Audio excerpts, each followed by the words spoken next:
我叫阿樂啦，咁今年16歲，讀緊中五。爸爸媽咪都係聽障嘅，唔好聽到啦，有時嗌叫咯，或者有時意見不同。因為我爸爸媽咪聽唔到啦，咁佢本身嘅學歷都唔算好高嘅，可能中六、中七畢業。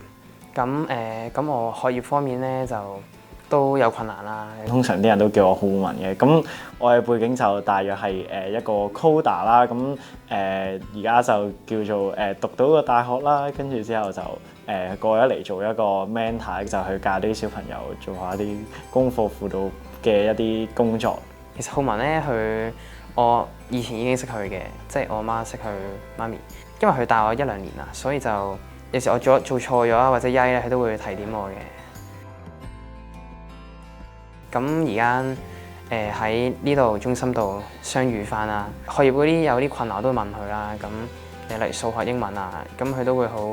有耐性或者熱心去教導我一啲方法。例如係語文科嘅即係呢一方面啦。通常因為我英文都比較弱，我覺得呢個可能都係因為 coder 嘅一個原因，即係例如即係屋企人未必可以提供到咁多喺英文上面嘅協助啊，咁可能就令到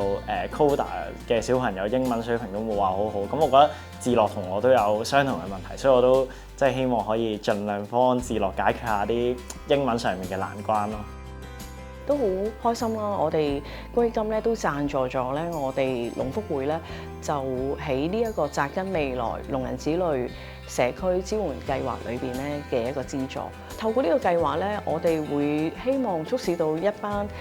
相同背景嘅朋友啦，或者一啲嘅友伴咧，可以能夠喺佢哋嘅指導上面咧，可以有一啲方向俾翻我哋呢一班小朋友。即係好似例如我而家教緊嘅智樂咁樣，佢即係總會有一啲位係好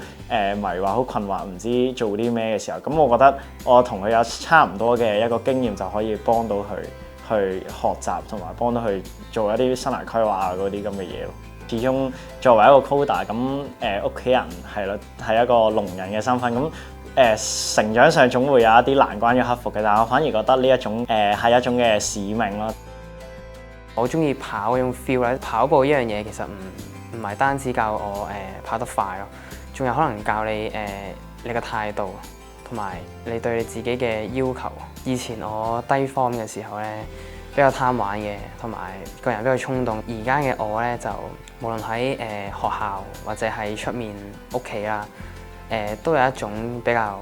大個仔同埋成熟嘅表現咯。喺屋企啦，咁都幫到媽咪爸爸手嘅。